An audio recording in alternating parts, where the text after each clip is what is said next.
everyone, it is the end of April, so it is time for the April reading wrap up. I have read 6 books this month and we're going to talk about them all today. I actually ended up having 2 5-star books this month, which is amazing, so I can't wait to talk about them all. But the first book I read this month was An Incarnation of Shadow and Light by S.A. Christensen. I gave this a 3 stars and I really enjoyed it. It is a fantasy and it was marketed as like for fans of Six of Crows, so obviously I was so excited to read it. So this book is told in multiple perspectives. We've got 4 characters that we hear their perspective from, and there are 4 characters that have magic in this world, and there are some that can only use the magic during the day because they channel the sun, and then some that can only use magic in the night because they channel the moon. And I really liked that concept. I thought it was really interesting. I really enjoyed it. However, I do feel like the ending kind of ended really quickly and I was like really just waiting for more. And I don't know if there is going to be a sequel or if this is it, but I quite enjoyed it. I feel like I would have enjoyed it more if I wasn't as busy, because it did take me a while to read. I had lots of work to do during the time that I was reading this, so I didn't really get into it as much as I would have hoped, but otherwise I think that you would really enjoy it. This is a self-published book, so you can get it on Amazon. And another thing I thought I should mention is in the book they have some character art, which I loved. I don't often read books that feature character art, so I was really excited about this. There's, I think, 4 different pictures about like the main characters that are the magic users. It was a great surprise to see some pictures in the book. I really enjoyed that bit. Now we're on to the first 5 stars of the month, which is Crushing by Genevieve Novak. I already knew I was gonna love this because I read her first book. This isn't a series, but her first book that she released last year, which is called No Hard Feelings. It was in my 5-star reads of 2022 video, but I mean, you know, you don't know, because if you haven't read it you don't know, but if you've read it you know, because this was so good. I really liked it. I love the cover and the spine.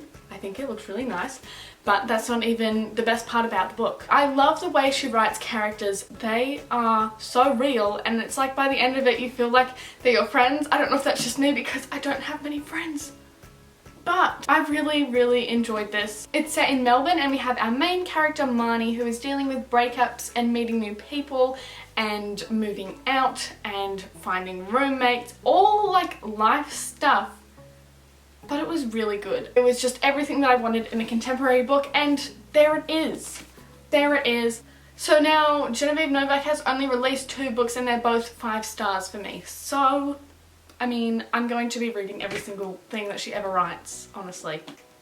So definitely go read this if you haven't already. My next 3 books were featured in my last video, which was my Rory Gilmore reading challenge, but I have my first book here, The Picture of Dorian Gray, which I gave a 4 stars. I really enjoyed this, and I was a bit nervous at first because out of the 3 books that I read for this challenge, this one was the oldest, and I was a bit scared about reading old classics just because I was a bit worried that I wouldn't be able to understand the English. But this one was actually really good. I really loved it. Loved the gothic vibes and the stuff that happened. My gosh, I was like shocked and surprised, but a good shock and surprise. I was like, wow, this is actually really good. I really enjoyed it.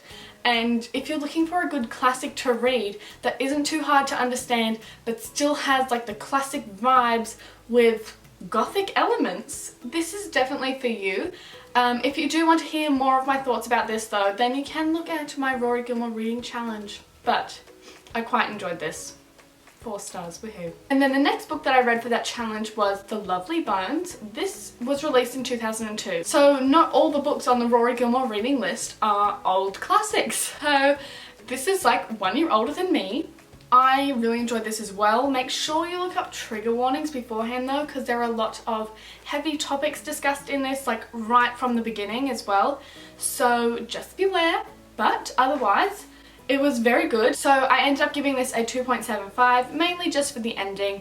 I did talk about that more in depth again on the Rory Gilmore reading challenge video, but I really liked like majority of the first 2/3 of the book. If you read the premise and you like the sounds of it and you're not too worried about the trigger warnings that you have to look up, then I would say give it a go because it is quite like well written and I did enjoy it. So that was The Lovely Bones. And then the last book I read for that reading challenge was The Crucible, which is super short. It is a play actually, and it's about like the witch trials, and it was interesting but also really confusing. I didn't really get what was happening most of the time, so that is why I ended up giving it a 2.25. It was short, but it did take me a while to read. I did fall asleep while reading it at one point.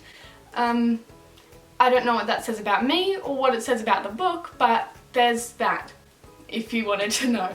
I don't really have too much to say about this, but if you are interested in plays, and classic plays for that matter, then I would say check this out. But otherwise, I don't know if it is that enjoyable that you need to read it, but there you go, The Crucible. And then the last book that I read was The Poppy War. This was the Book Talk Book Club Book of the Month pick for April. I really enjoyed this. Obviously, this is the second 5 stars on the list because it's the last book on my list. I don't know why I waited this long. It was so good. I really enjoyed it. Obviously, as I said, I gave it a 5 stars. I was, however, very shocked about some of the scenes that happened when they were in the war. It is very graphic and very violent, and terrible stuff happens. So make sure you look up trigger warnings if you need to. There's a city that they go to that is like completely been affected by the war. If you know that bit, you know how terrible that section was. I was eating my breakfast while reading that bit and I was like, ooh, I feel a bit nauseous now. But it's not funny. No. But the first half of the book was like really calm and really tame compared to the second half. So when I was reading it, I was like, ooh, like a military school, fun. I've been teaching like shamanism. I'm like, woohoo, go you Rin. But then it gets into the war. And you have to be mentally prepared for that, because I definitely wasn't. Because the first half of the book leaves you in like this false sense of security and you're like, oh, this is like a nice book. Sure. No. No. Also, this book was absolutely amazing. I cannot wait now to read the rest of the series. I do have something to say though, because I read the first one on my Kindle, because it's free if you have Kindle Unlimited or Prime Reading, so there you go. But a couple of months ago I was in an op shop and I saw that they had the Dragon Republic, which is the second book to the Poppy War, and it was only like $4, and I was like, I won't get it because I haven't read the first one, so I'll have this second book in a series on my shelf for no reason. Now I'm really disappointed in myself that I didn't get that book, because hello, now I want to read it. It's terrible. But I really enjoyed this. As I said, the first half was like really enjoyable. I really liked that bit. I just like magic schools. I think that is like a thing I love to read about in books, but not that this was like fully magic. There was lots of fighting, and let me just say, reading about all like the fighting and Rin practicing her little martial arts move or whatever, I was like, maybe I should exercise. So it motivated me to do that. So there's a positive of the book as well. But I really loved this so much. Strong female main character, fantasy, fighting, wars, deaths. It ticked all the boxes of a fantasy. I was like, yay! So if you haven't read The Poppy War yet, definitely recommend you do. And I know so many people have read it, but if you were like me and you were holding off for like no reason at all, here is your message to read The Poppy War. Like right now. And now I really want to read Babel. Is it Babel or Babel? I never know. I've heard people say both, but I don't really know. But here is the cover. I really want to read this as well, because I've heard that if you like the first half of Poppy War with all like the academic section, and you would really like Babel. So there you go. I don't know because I haven't read it, but it sounds so good also.